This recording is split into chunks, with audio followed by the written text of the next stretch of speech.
What I mean by that is America is the least racist country on earth. It is the place with the most opportunity on earth. It has done the most good for the most people in America and around the globe. The modern United States is the most powerful country in human history. With over 800 military bases and 37% of global military spending, the United States has become the leader of a vast interconnected global system that has helped usher in an era of unprecedented prosperity and low levels of conflict. To understand America's position in the world and why it's so pivotal for world politics as we know it, you have to go back to the country's founding, back to when America wasn't a global power in any sense of the word.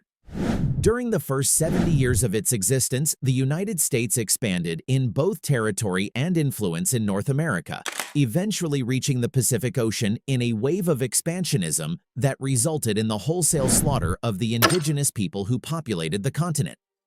But early Americans were deeply divided as to whether the country should expand beyond the Pacific and Atlantic Oceans.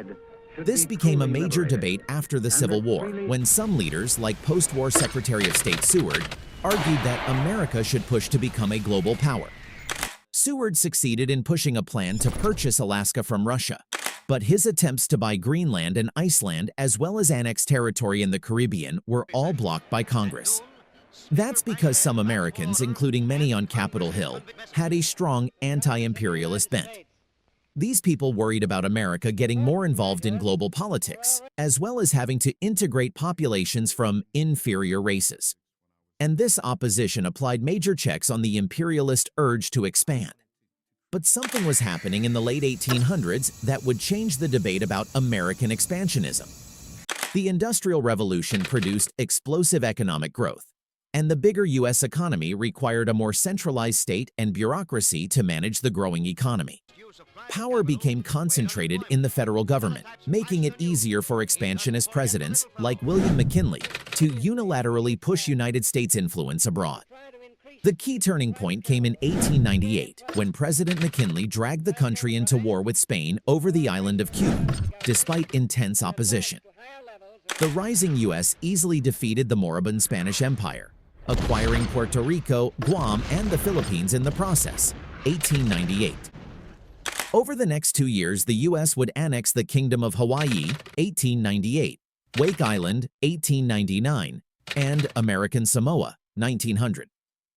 A few years later, the U.S. took control of the Panama Canal Zone, 1903, and sent troops to occupy the Dominican Republic, 1916. It also purchased the American Virgin Islands, 1917. This period of rapid acquisition of far-flung territories put the U.S. on the map as a truly global power. During this time, America also began using its influence to protect its growing commercial and military interests abroad, installing pro-American regimes in places like Nicaragua, and playing a major role in international diplomacy regarding the Western presence in China. World War I showed just how much America's influence had grown. Not only was American intervention a decisive factor in the war's end, but President Wilson attended the Paris Peace Conference, which ended the war and attempted to set the terms of the peace. He spearheaded America's most ambitious foreign policy initiative yet, an international organization called the League of Nations, designed to promote peace and cooperation globally. The League, a wholesale effort to remake global politics, showed just how ambitious American foreign policy had become. Yet isolationism was still a major force in the United States. Congress blocked the United States from joining the League of Nations, dooming Wilson's project. During the Great Depression and the rise of Hitler, the U.S. was much more focused on its own region than on European affairs. Ultimately, though, America's ever-growing entanglements abroad made it impossible for it to stay out of global affairs entirely. In East Asia, the growing Japanese Empire posed a direct threat to American possessions and troops, bringing the United States and Japan into conflict. This culminated in the Pearl Harbor attack, bringing the United States into World War II. World War II would transform America's global presence forever. The United States was the only major power to avoid economic ruin during the war, and it was the sole country equipped with atomic weapons. As such, it was in unique position to set the terms of the peace, and with the aim of preventing another war in mind, it took advantage. The most famous example of this is the creation of the United Nations. The UN Charter set up a system of international law prohibiting wars of conquest, like the ones waged by the Nazis and the Japanese. It also served as a forum in which the international community could weigh in on disputes and help resolve them. This way, the Americans hoped great powers could resolve their differences through compromise and law rather than war. But while the UN is the most famous of the post-war institutions, it isn't the only one. 730 delegates from all 44 allied nations came together in a small vacation haven in New Hampshire. Their goal? To establish a global financial system that would prevent another Great Depression and World War. The resulting agreement, called the Bretton Woods Agreement, ultimately became backbone of the global financial system, resulting in the World Bank and the International Monetary Fund. By creating these institutions, the United States committed itself to being deeply involved in the world's problems. The issue, though, is that the world's second-largest power, the Soviet Union, saw things differently. World War II had made allies out of the democratic West and communist East in the fight against Hitler. But that couldn't last. The United States saw Soviet expansion in Eastern Europe and elsewhere as a direct threat to its vision of a free trading world.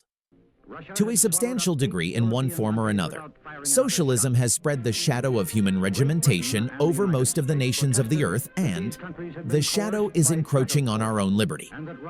Fearful of Soviet intentions towards Western Europe, the US and other European nations created the North Atlantic Treaty Organization, a military alliance meant to stop Russia from invading other countries in Europe. Globally, the US committed to a strategy called containment, so called because it was aimed at containing the spread of communism everywhere on the globe. This new global struggle meant that the US had to exert influence everywhere, all the time. Instead of disbanding the massive military machine created for World War II, its wheels mostly kept turning. This had two main results. First, the US was pulled into unlikely alliances with countries like Saudi Arabia and South Korea, seeing each of them as bulwarks against communist influence in their region. Secondly, the US began intervening, often secretly, in dozens of countries to contain Soviet influence. Sometimes this meant propping up sympathetic dictators like in Iran. Other times, supplying rebels with arms and money, like in Afghanistan in 1979 and Nicaragua in 1985. Over the course of the Cold War, the US intervened in hundreds of disputes around the globe, ending up with a complicated set of alliances, tensions, and relationships in basically every corner of the earth. After the Berlin Wall fell, the US could have withdrawn from this system, severing ties with its allies and drawing down the size of its military. And while the US did military spending, much of the military infrastructure and alliances from the Cold War remained.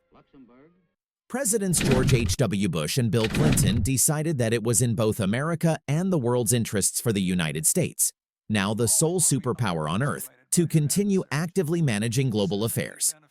We should be and we must be peacemakers. NATO, created solely as a tool for countering the Soviets, stayed together and even expanded, a way of keeping European nations united in the absence of the Soviet threat. Washington's support for countries like Israel and Japan stayed intact, ostensibly as a means of preventing war in those regions. The global system of alliances and institutions created to keep the peace during the Cold War became permanent, as did the American military and political commitments needed to keep them running. This system remains in operation today, and no leading American politician since the Cold War has seriously called for dismantling them, except perhaps for Donald Trump. Trump has said contradictory things about these commitments, but he's consistently argued that American allies are not paying America enough for its protection and questioned the value of free trade. But 23 of the 28 member nations are still not paying what they should be paying and what they are supposed to be paying for their defense. This is not fair to the people and taxpayers of the United States. That calls NATO and even the World Trade Organization into question. At some point, we have to say, you know what, we're better off if Japan protects itself against this maniac in North Korea. We're better off if South Korea is going to start to protect itself, and Saudi Arabia. Saudi Arabia? Absolutely. This is a sharp divergence from the consensus that has dominated U.S. foreign policy since 1945, and something closer to the isolationism that came before it. So will President Trump act on some of candidate Trump's ideas and reverse decades' worth of institution building and alliances? We'll find out soon enough. Thank you for joining us on this exciting journey. Don't forget to like and subscribe and hit the ring bell to get instant notifications of upcoming exciting videos.